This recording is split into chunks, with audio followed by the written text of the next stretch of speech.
Parents, this is for you. Listen up. Share it with your kids. Kids, if you're listening, I want you to pay attention to this story. If you're 10 to 17 years old, even 8 to 17 years old, pay attention to the story.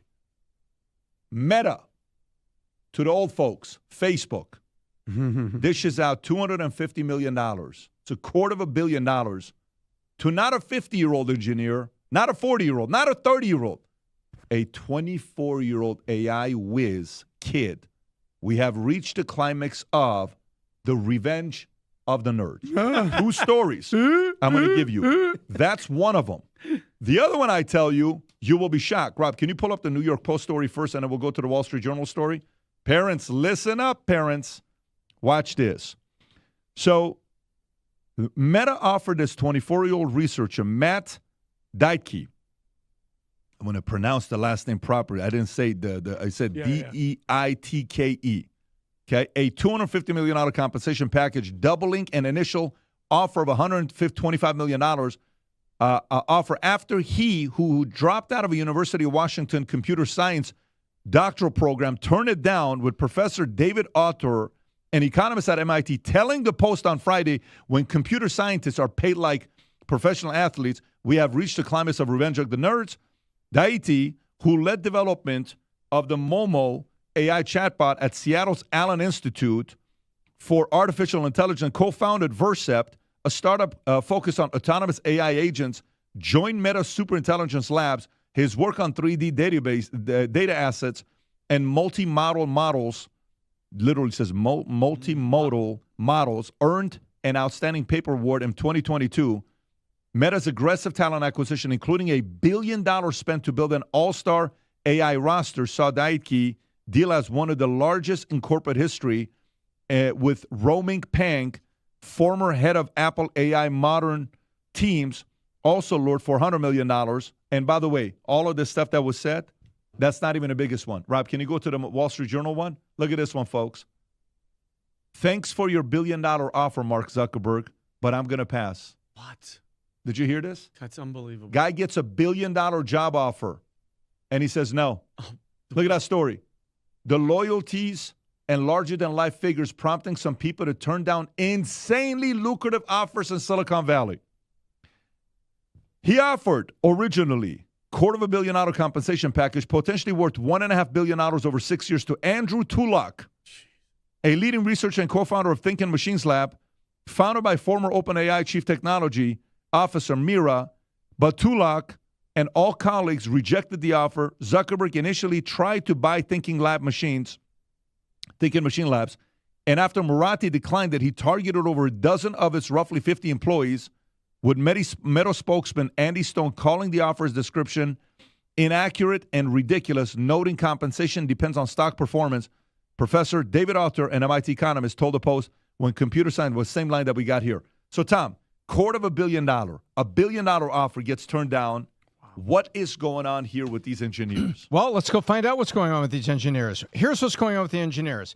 There is an AI land rush that is going on right now, and Meta, and here comes, this is the BizDoc quick case study. Meta, for 2 years, we've been seeing more headlines, Vinny, about people using Facebook in its old way, or have we been finding, man, this is bad for girls, this is bad for young kids, 14-year-olds shouldn't be on this. Yep. Australia slams Mark Zuckerberg's hand in the door with legislation. Yep. Remember that? Good. Under 16, going on that. So guess what? Meta has to get in the game. They create the Superintelligence Lab. Google has Gemini. And Google's market cap right now, I'll tell you in 1 second, Google market cap right now, $2.368 trillion. Meta, only $1.9 trillion. Microsoft, $4 trillion. So you've got Google is running Gemini. That's their play. Microsoft is putting autopilot everywhere. You can't get away from autopilot. It keeps showing up everywhere you're going. And so Meta has to get in the AI race, and they need to have something. Mark Zuckerberg says it's going to be the Super Intelligence Lab. That's what our product is. That's what our play is going to be. And they have poached a big guy from Apple 2.5 weeks ago. Now then, let's talk about that's what's happening. So they're poaching talent. Silicon Valley has been poaching talent forever. You used to, during COVID, Pat talked about it on the podcast. During COVID, we talked about Pat. At lunch, a guy would walk across the street, have a 15% bigger offer, come back to his boss and say, hey, at lunch, I ran a guy in line at Quiznos, and I could get, instead of 150, I could get, 170. What do you say? Hang on a second. All right, we'll give you 175 to stay. And all of a sudden, you had a lunch raise. But now those days kind of ended. This is the land rush. So why are these numbers so big? Because they're putting stacks of stock in front of them saying, and by the way, these are $500,000 and $1 million salaries that are underneath this. These are big salaries. But then they're putting the stock on top of it. And the compensation guy there at Meta said, hang on, man, you were also reporting, he was correct. That quote that was at the very end of what Pat just read said, oh, well, there's a lot of stock here and you don't understand about the future value. It could be this, it could be that, or it could be $1 billion. But that doesn't change the fact that they're making big, big offers, and Meta trying to get superintelligence going, competing with Gemini, competing with Perplexity, competing with Autopilot, and with Facebook getting pressures internationally on usage. This is basically Mark Zuckerberg's next innovative campaign and next product thrust. Yep. Adam, your thoughts? The first thing that comes to mind is, let's get those nerds. Have you ever seen the movie The Revenge of the Nerds? Every single one of them. It's the best movie. It's amazing. Booger was my favorite guy. It's an 80s underdog story where these bullied nerds basically get their revenge on the jocks. You liked Booger. There was the guy Ogre, right? Ogre. These nerds end up outsmarting, out-hustling, outwitting, out-partying the jocks. And they end up getting the girl, the notoriety, and then they win the competition in the end. But the message here is that over time, if you play the long game, brains are going to beat brawn every single time. The pocket protector, so to speak, is going to beat the helmet and the pads. So for the young people out there that are looking to be cool and party and have all the fun, play the long game, because there's someone who sits very close to me that I see all the time, and I go, look at this guy. He's a multimillionaire. He's got a family. He's got kids. And I guarantee you, he was rooting for the nerds over the jocks. Isn't that right, Tom? Absolutely. I was a nerd. I wasn't a computer science. I wasn't a coder, but I was a nerd. Completely. You're not a nerd now, Tom. I'm telling you You're that part right of the now. cool guy. You're a stud of a Ferrari, Tom. There's a girl dad. I'm sort of a dad geek. Chicks are throwing themselves at. You should have seen Tom walking through the lobby yesterday. Girls were throwing them. Adam had to stop. I had to be girls. security for Tom. Chicks were like, "Is that Tom?" Jumping on Tom with that. It was pretty bad.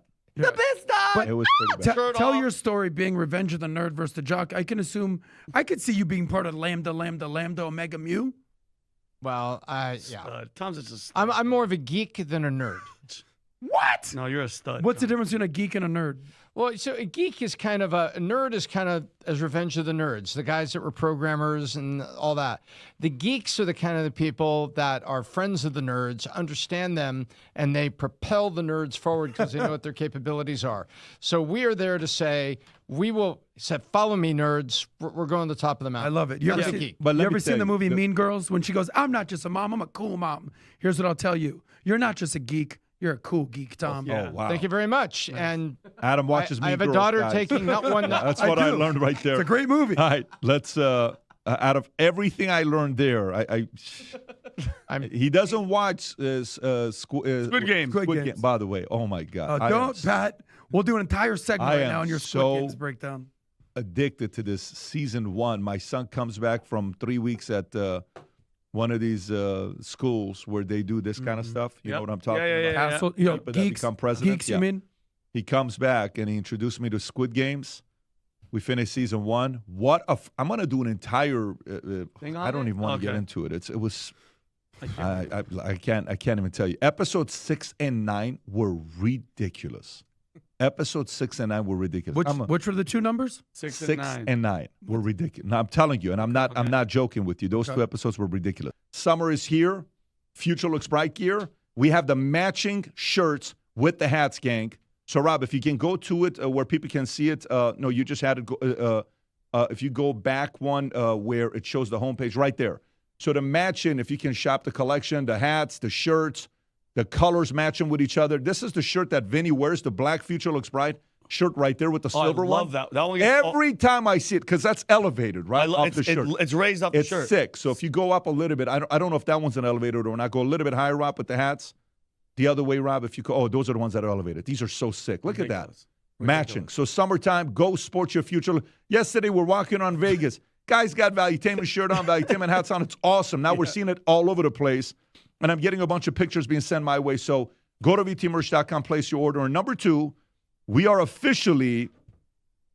at Gaylord last week, Orlando, at the conference where the Vault Conference will be held, and at the hotel where the Vault Conference will be held. We are officially 35 days away from nearly 12,000 people coming together at the Vault Conference at the Gaylord.